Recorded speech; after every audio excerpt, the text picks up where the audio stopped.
আসসালামু আলাইকুম সবাইকে, কেমন আছেন সবাই?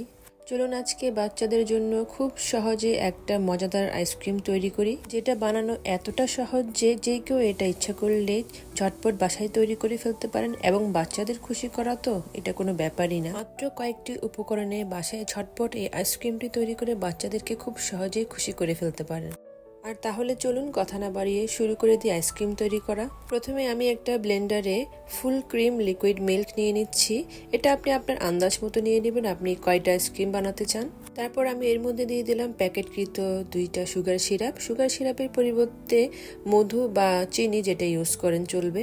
এরপর এর মধ্যে দিয়ে দিচ্ছি কোকোয়া মিল্কের যে ফ্লেভারের পাউডারের গুঁড়াটা পাওয়া যায় সেটা। এর পরিবর্তে আপনারা যে কোনো চকলেট ফ্লেভারের পাউডার অ্যাড করতে পারেন।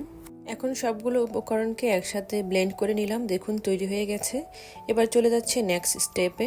এখানে আমি কয়েক প্যাকেট চকলেটের ফ্লেভারের ক্রিম স্যান্ডউইচ বিস্কিট নিয়ে নিলাম। এর পরিবর্তে আপনারা এখানে ওরিও বা অন্যান্য যে কোনো ফ্লেভারের ক্রিমের বিস্কিট ইউজ করতে পারবেন। এবার এই বিস্কিটগুলোকে একটা পলিথিনের মধ্যে নিয়ে এটাকে একটু আধা গুঁড়ো করে নিচ্ছি, একবারে গুঁড়ো করে ফেলবো না, দেখুন এমনটা করে নিলাম।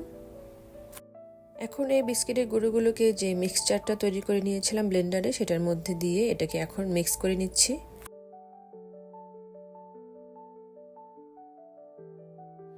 এখন আইসক্রিম মোল্ডের মধ্যে মিশ্রণটি ট্রান্সফার করে নিচ্ছি।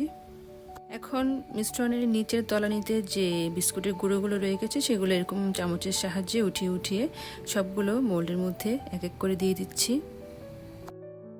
এখন একটা ফয়েল পেপার নিয়ে এটাকে এরকমভাবে একটা রাবার ব্যান্ডের সাহায্যে চারদিক থেকে আটকিয়ে দেব। এখন ফয়েল পেপারের উপরে আমি 4টা আইসক্রিমের চারপাশে একটু সামান্য এই ছুরির সাহায্যে দাগ কেটে নিচ্ছি, যাতে করে আইসক্রিমের যে স্টিকগুলো আছে সেগুলো সুন্দরভাবে দিয়ে দিতে পারি। তারপর এই আইসক্রিম মোল্ডটাকে রেখে দেব ডিপ ফ্রিজে মিনিমাম 3 থেকে 4 ঘন্টার জন্য। 3 থেকে 4 ঘন্টা পর ডিপ ফ্রিজ থেকে আইসক্রিমের মোল্ডটা বের করে দেখছি আইসক্রিমটা সুন্দরভাবে হয়েছে কিনা। আর এই যে দেখুন, মাশাআল্লাহ, আইসক্রিমটা দেখতে কতটা সুন্দর এবং লোভনীয় হয়েছে।